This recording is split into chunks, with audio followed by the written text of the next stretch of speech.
მოგესალმებით, ეს სტუდია ვაშინგტონი, ამერიკის ხმისა და რეგიონულმა უწყებელთა ალიანსის ერთობლივი პროექტი. ვაშინგტონიდან ახალ ამბებს საბა გუჯაბიძე გაგაცნობთ. სიკვდილი ან გადანერგვა, მე მინდა რომ ვიცოცხლო. ვიცი რომ ეს სიბნელეში გასროლას გავს, მაგრამ ეს ჩემი ბოლო არჩევანია. ეს განცხადება ამერიკის მოქალაქემ 57 წლის დევიდ ბენეტმა ექსპერიმენტული ოპერაციის დაწყებამდე რამდენიმე საათით ადრე გააკეთა. მანამ სანამ მას ექიმები გენეტიკურად მოდიფიცირებულ ღორის გულს გადაუნერგავდნენ. ასეთი რამ ადამიანზე არასდროს გაგვიკეთებია და ვიმედოვნებ წარმატებული იქნება. დონორი ცხოველის გული ძალიან სტაბილურია, ის კარგი ზომისაა. ეს ისტორიაში ღორის ორგანოს ადამიანის ორგანიზმში გადანერგვის პირველი შემთხვევა არ არის. აქამდე ყველა ოპერაცია კრახით დასრულდა. ამჯერად მეცნიერებმა ღორის გულის გენეტიკურად მოდიფიცირება შეძლეს, რაც ზრდის შანსებს, რომ ორგანოს გადანერგვა მიმუშაოს. საკმაოდ კმაყოფილები ვართ. ცხოველის გული აპარატიდან გამორთვის შემდეგ კარგად ფუნქციონირებს. ყოველ შემთხვევაში ისე, როგორც ველოდით. ურთულესი ოპერაცია რამდენიმე საათის განმავლობაში მიმდინარეობდა. პაციენტი ახლა თავს კარგად გრძნობს და ექიმები მას ინტენსიურ განყოფილებაში აკვირდებიან. ის ნარკოზიდან გამოვიდა, ესაუბრება მომვლელებს. ვიმედოვნებთ, რომ ის გამოჯამრთელდება და ეს დადებითი პროცესი გაგრძელდება.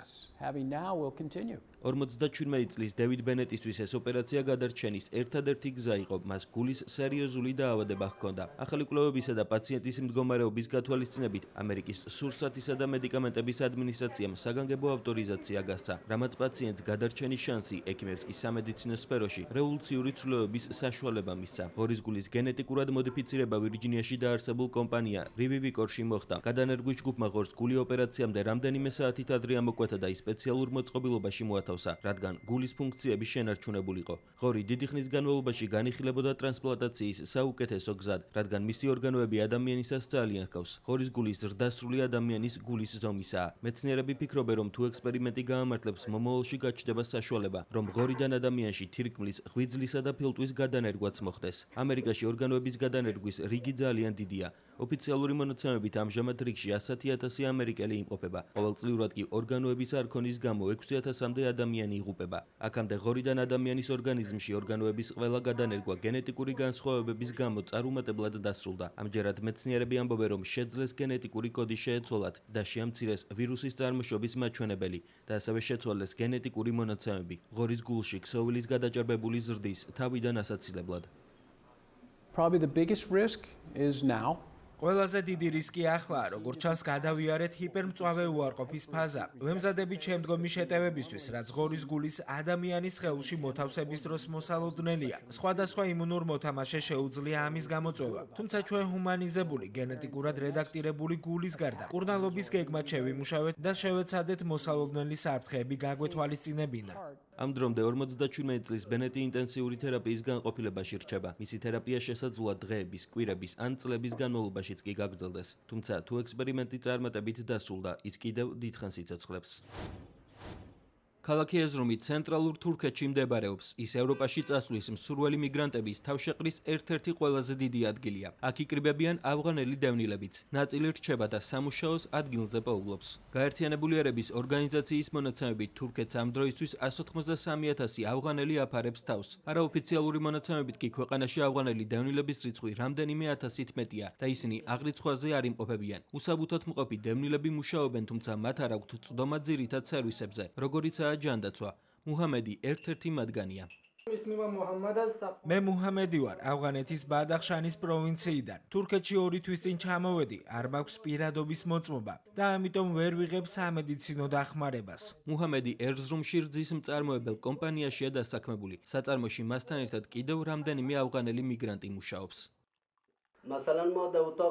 ამ ოთახში 8 ან 9 ადამიანი ცხოვრობს. მხოლოდ 5 მათგანს აქვს პირადობის მოწმობა. ვისაც არ აქვს საბუთები და დაინფიცირდება COVID-19-ით, მათ საავადმყოფოებში არ მკურნალობენ. უსაბუთოებს არც ვაქცინის მიღება შეუძლიათ. თუ ვინმე აქ დაინფიცირდება, ჩვენ ყველა დავინფიცირდებით. ამერიკის ხმასთან საუბრის დროს ავღანელი მიგრანტები ამბობენ, რომ ისინი რეგისტრაციას არ გადიან, რადგან დაპატიმრებისა და დეპორტაციის ეშინიათ. ბევრი ამბობს, რომ სტატუსის შესახებ მთავრობისგან პასუხს დროულად ვერ იღებენ. თურქეთის მთავრობამ საზღვარზე კონტროლი უკვე გაამკაცრა. ასობით ავღანელი კი დეპორტაციის ცენტრებშია გადაყვანილი. ამერიკის ხმის კითხვაზე ჯანდაცვის ხელმისაწვდომობის შესახებ ოფიციალური ანკარა დუმს. ერზრუმის ოფიციალური პირები კი ამბობენ, რომ უსაბუთო მიგრანტებს დააკავებენ. გაეროს მონაცემებით სულ თურქეთში სხვადასხვა ქვეყნიდან 4 მილიონი დევნილი იმყოფება, რადგან ყველაზე მეტი 3.7 მილიონი სირიიდანაა. ანკარამ მილიონობით ადამიანის შეფარებისთვის გაეროსგან სექტემბერში მადლობა დაიმსახურა.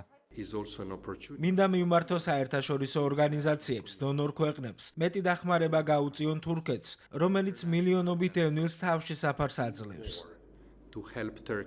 თურქეთში მყოფი ავღანელები ამბობენ, რომ მათი დევნილი სტატუსის შესახებ ინფორმაცია გაურკვეველია. სწორედ ამიტომ ახალი ცხოვრების დაწყებას ცდილობენ.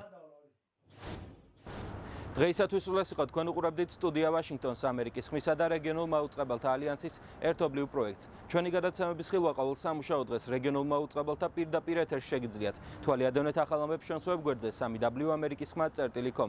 ასევე ეწვიეთ ჩვენს Facebook, Instagram და Twitter-ის ოფიციალურ გვერდებს. მადლობა რომ გვიყურებთ. დროებით.